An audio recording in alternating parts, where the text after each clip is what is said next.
So I recently posted this on my LinkedIn and it got like 130 likes, which is actually quite a lot for my account.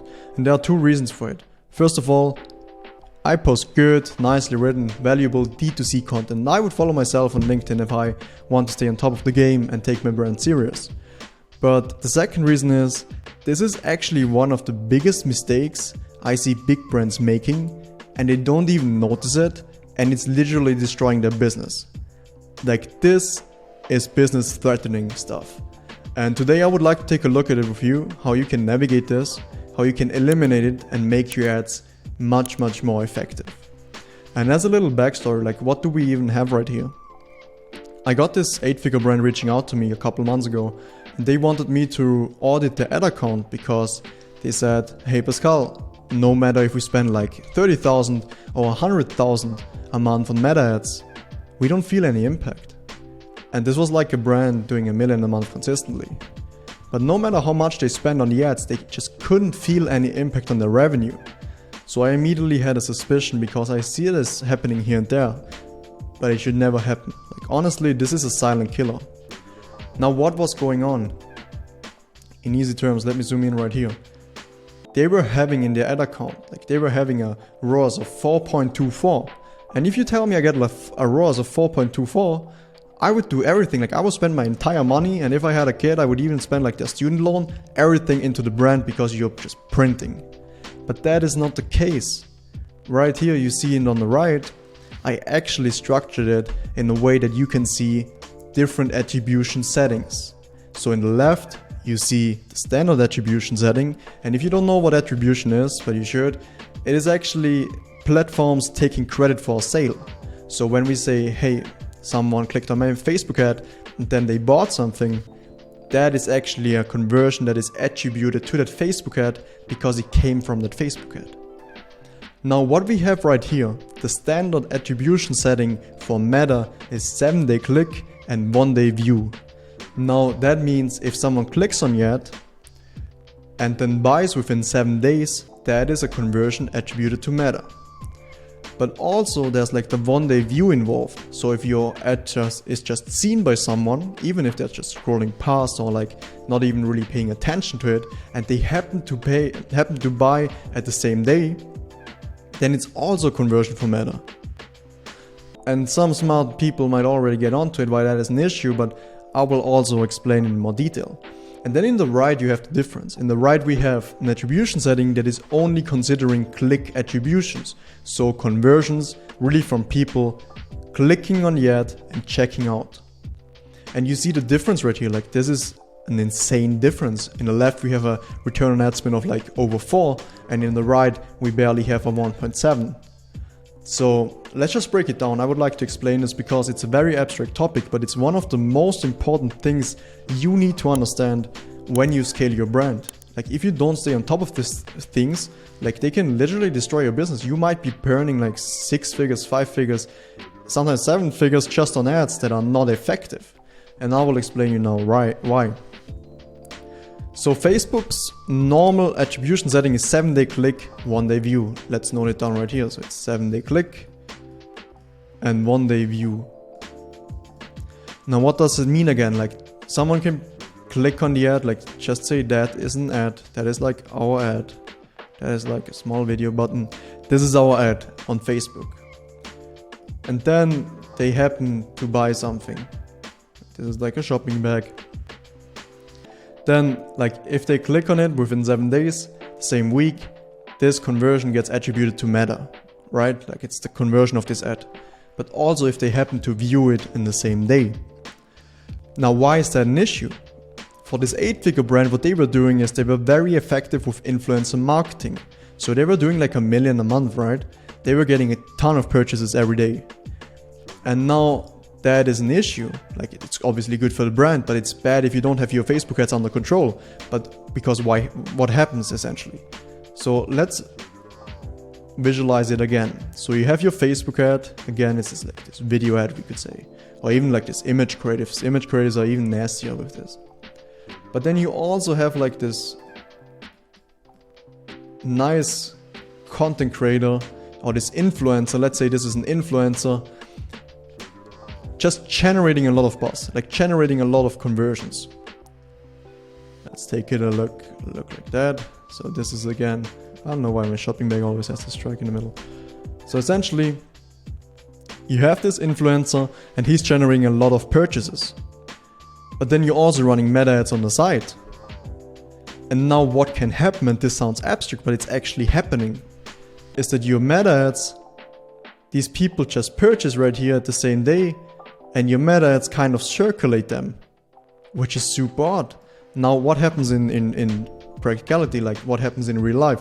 The influencer is generating a purchase, and then the meta ad is seen in the same day. Now you can see what's happening right here. He's generating the purchase, then the purchase happens, and in the same day, the viewer, because he lands on the page and there's like a touch point to like the meta ad account with the pixel and everything, Meta shows him this ad. Even with exclusions this can happen, right? And then what happens is that the Facebook ad actually gets the attribution because the user didn't even click on the ad, but he purchased from the influencer, and then this ad was shown to him, to this one user, and then the conversion went back to Facebook. Now this ad is claiming actually a conversion. Like it's claiming this conversion. It's saying, hey, this is not the influencer, this is actually my conversion. Now do you see why that's an issue? It's like there are these different influencers and they're generating like a million a month in sales. And then there's like small meta here on the side, like spending a cute 30 grand a month. And all of these conversions are happening, all of these purchases are coming in. And what the meta ad does, it is essentially just showing the ad around the users right here and claiming all of these purchases. And this is exactly here the case.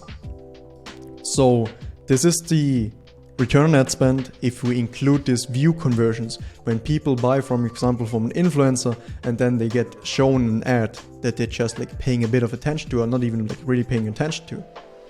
And then the right is actually the case where we really see what is the real value of this conversion. Like what are these people, what is the return on ad spend of these people that are actually clicking on the ads. So you see this right here, this could actually be the 7-day click. Like let's just remove that right here. I don't know where my eraser is, but let's just say this is an ad and we run it on 7-day click conversions and attribution setting. Then if someone clicks, like a user clicks on the ad and he purchases this item, then it's actually a conversion. And that is actually a valuable conversion. Because even if there might be an influencer, and even if there might be ads that are shown to people who have already purchased, it doesn't really matter because they usually don't click on the ad and do a purchase again. Like that usually doesn't happen. But if they just view the ad, because it often happens, then actually this conversion is claimed back, and we had this case right here. Now, what does this mean for you?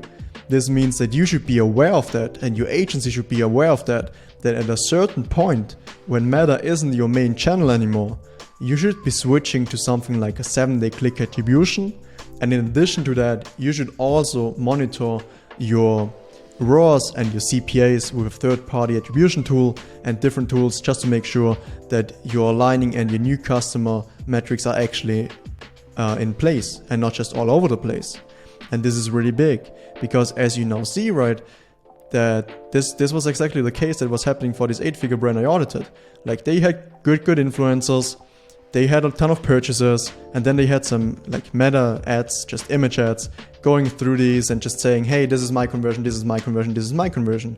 But it wasn't valuable. These people already purchased, so nobody purchased really because of the ads. That's why the real value of these ads is like a 1.7 ROAS return on ad spend and not a 4 ROAS, which it actually said. But if you then suddenly exclude all of these view conversions and you're just running on like 1-day click or 7-day click attribution settings, then another case happens, and let's just say we have a bunch of people purchasing here, not from the influencer, but actually from this ad. And actually from this ad. So now you have like these two kind of separated acquisition channels that are doing really well, and it's just working out for your brand. And this actually also has a much better impact on your brand, because if something like this is happening and you have this influencer right here and your meta ads just like retargeting those guys, the thing that happens is that the machine gets stupid. Like you feed it with really like low quality conversions, just conversions that have already kind of taken place. And this just makes your meta algorithm stupid because it always goes the way of the least resistance. It always tries to get these low-hanging fruits. And these low-hanging fruits are these conversions the influencer generated. Now, if you exclude all of these low-hanging fruits and you tell it, hey Meta, shut the fuck up and go to like real conversions, then something like this happens. And Meta can only learn from conversions that are actually coming from their ads and from their clicks. And this just makes it better. Like Meta is the most efficient prospecting channel that is out there, like the most efficient channel to acquire new customers. Still, but only if you use it correctly. Like if you make it stupid, like any AI, if you feed any AI stupid information, it just gets even more stupid. Like that's not the way to do it. You need to feed it with quality conversions that just force it to go after new people, new to brand customers. That's why it's important to use exclusions. That's why it's important to use click attribution at a certain level. And that's why it's important to always monitor your new customer metrics to make sure you are aligned there and not just spending money on things that are already happening. People from your cross channel just converting and Meta taking the credit. And you're just making sure that your ads are effective. Like and I see this brand then doing it, like this brand was then switching to click attribution and then having still the influencers, and Meta got much better. It wasn't a full ROAS, but they didn't need it, and they could scale at a much better ROAS that was actually contributing a lot with new purchases, new to brand customers, because they made this one change. So I hope this was insightful. I know it's not the most beautiful drawing, but it's definitely a really important one. And you need to internalize this. Like if you're serious about growing your brand, if you have multiple channels going on, you need to be aware of this. And too many brands are not. Like this brand was not aware of it at all. And they were just getting ripped off. Like if you're paying your agency retainers based on that, based on the revenue they bring, and you have like inflated revenues, you're even paying them a lot, you're not adding the revenue that you could because your new customer acquisition is not as effective as it could be. And overall, it's just a mess. You could grow much faster and much more effective with the proper setup. And that's basically it. I hope this was insightful. If you have any questions about this topic, because it's quite abstract, please just drop them down below in the comments. I'm happy to answer. Again, I would recommend following me on LinkedIn or on Twitter, where I post more stuff and more frequently. And apart from that, I would say thanks so much for watching, and I'll catch you in the next one.